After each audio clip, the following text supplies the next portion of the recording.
দেশের প্রথম প্রেসিডেন্ট নির্বাচিত হয়েছিলেন শহীদ প্রেসিডেন্ট জিয়াউর রহমান। রণাঙ্গনে যুদ্ধ করেছিলেন, যুদ্ধের নেতৃত্ব দিয়েছিলেন।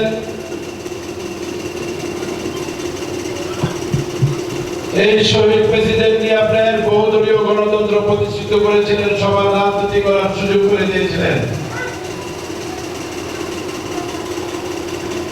একটি কুচক্র মহল যখন দেখেছেন এই শহীদ প্রেসিডেন্ট জিয়াউর রহমান বাংলাদেশে বেঁচে থাকলে বাংলাদেশ খুব দ্রুত এগিয়ে যাবেন, তখনই দেশ বিদেশের একটি ষড়যন্ত্রের মাধ্যমে তাকে নিহত করেন এবং সে শহীদ হন। আজকে আমরা উপলব্ধি করি যে আমাদের মাঝে যদি এই শহীদ প্রেসিডেন্ট জিয়াউর রহমান বেঁচে থাকতেন তাহলে ইনশাআল্লাহ আমাদের দেশটা হয়তো সিঙ্গাপুর, মালয়েশিয়ার মতো আপনার হতো। কারণ বাংলাদেশের মানুষ পরিশ্রম করতে জানে। আজকে নিজের দেশ থেকে বাইরে যেতে হয় আমাদেরকে আপনার চাকরির জন্য। যদি শহীদ প্রেসিডেন্ট জিয়াউর রহমান বেঁচে থাকতেন তাহলে আমাদের আর বাইরের দেশে চাকরির জন্য যেতে হতো না। এ দেশে সেই কর্মস্থান সে তৈরি করতেন এবং সেইভাবে সে কাজ করছিলেন।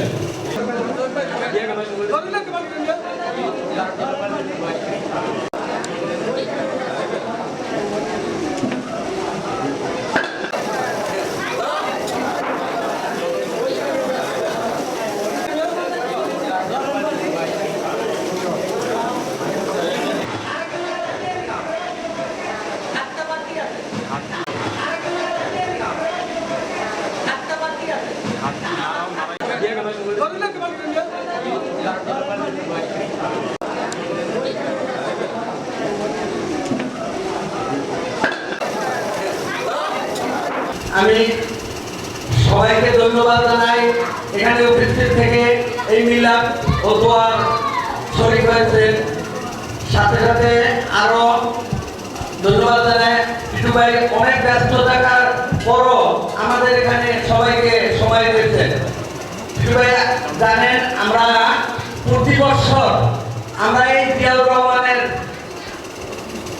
নেতৃত্ব ধারণ করে আমাদের বুকে আমরা এই জিয়াউর রহমানের শাহাদাত বার্ষিকী পালন করেছি। 2023-এ এখানে আমরা 55 খিচুড়ি করে আপনি এখানে প্রধান অতিথি হয়ে এসেছিলেন। এরপর 24-এ প্রতিটি বছরই আপনি আমাদের এখানে এসে গর্বিত করেন আমাদের এই এলাকার লোকজনদেরকে। আমি আশা করব এবছরও আমরা 101 খিচুড়ি করে তবরক বিতরণ করেছি পুরো 9 নম্বর এলাকায়। টিটু ভাইয়ের জন্য অনেকে অপেক্ষা করেছিলেন, এই জন্য সবার কাছে ক্ষমা প্রার্থী। আর টিটু ভাইকে ধন্যবাদ।